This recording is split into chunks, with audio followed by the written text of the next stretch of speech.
Magandang araw Pilipinas. Welcome to CNS Vlogs PH. Our topic for today, 1 peso ni Dr. Jose Rizal na may taong 1991 hanggang 1994. New Improved Flora and Fauna Series. Sa bidyong ito, aalamin natin ang obverse, ang reverse nito at ang kasalukuyang presyo ngayon. Ayan. Bago ang lahat, magandang araw po sa inyong lahat. Good day everyone. Shoutout muna sa aming Team Alliance at shoutout din sa mga magigiting nating OFWs. Shoutout din sa mga senior citizen at shoutout din sa mga silent viewers. Ayan, shoutout din sa mga kapwa ko coin collector at kabarya. Ayan, shoutout po sa lahat ng kaibigan ko dito sa YT. Ayan, sa mga nag-subscribe sa akin, maraming salamat. At sa mga bago kong viewers, welcome po sa aking channel. Huwag na rin kalimutang mag-comment, like, share, subscribe, at pakipindot na rin ang notification bell para updated kayo sa mga susunod kong videos.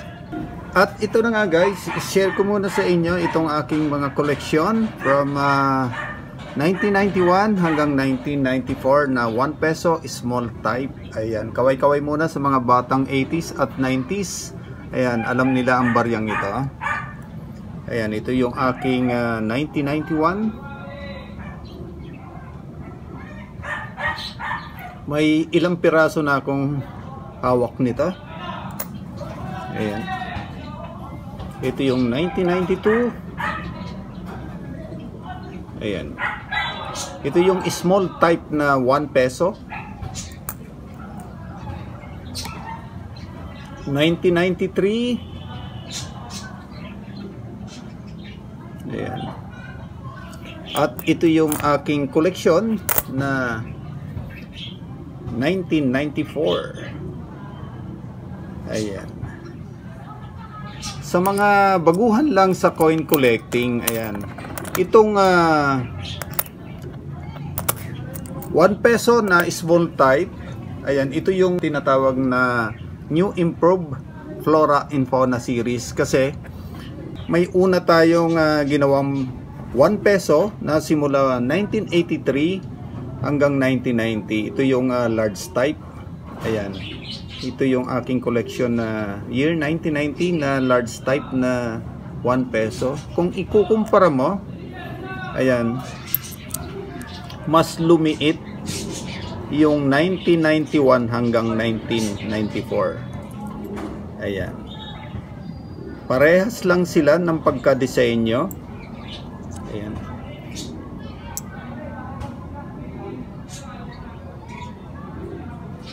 Ayan, halos parehas na parehas talaga. Ang pagkaiba lang nito ay yung laki. Ayan.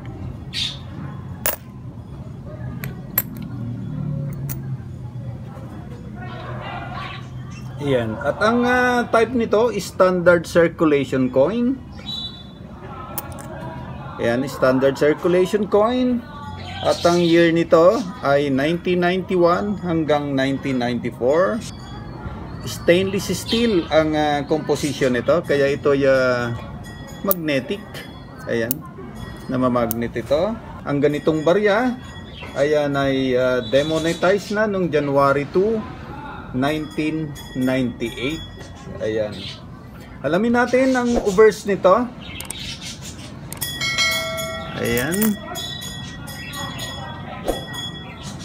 Makikita nyo ang imahe ni Dr. Jose Rizal na nakaharap sa bandang kanan. Sa bandang taas naman nakasulat Republika ng Pilipinas. Sa bandang kanan sa may baba ni Rizal nakasulat Jose Rizal. At ang taon ng pagkakagawa ng barya, ayan, 1992. Ayan, ito yung bahagi ng obverse. At alamin din natin ang reverse nito. Ayan, sa bandang taas nakasulat ang denominasyon na 1 piso. Ayan, at may nakasulat ANOA Mendorenses. Ayan, ito po yung scientific name ng tamaraw. Ang tamaraw ay makikita mo lang dito sa Pilipinas, sa isla ng Mindoro. Ayan, dito lang matatagpuan to, ang hayop na ito na tamaraw, dito sa isla ng Mindoro. Ito yung bandang reverse. Ayan, napakagandang barya. At alamin din natin ang kasalukuyang presyo nito sa Numista. Ayan, yung 1991, ayan, nasa 31% ang frequency nito. At ang very fine, ang presyo nito is 31 pesos. Ang extra fine at almost uncirculated, nasa 38 pesos. At ang uncirculated naman ito, nasa 54 pesos. Ito yung taong 1991. At ang 1992 naman, ang very fine, nasa 25 pesos.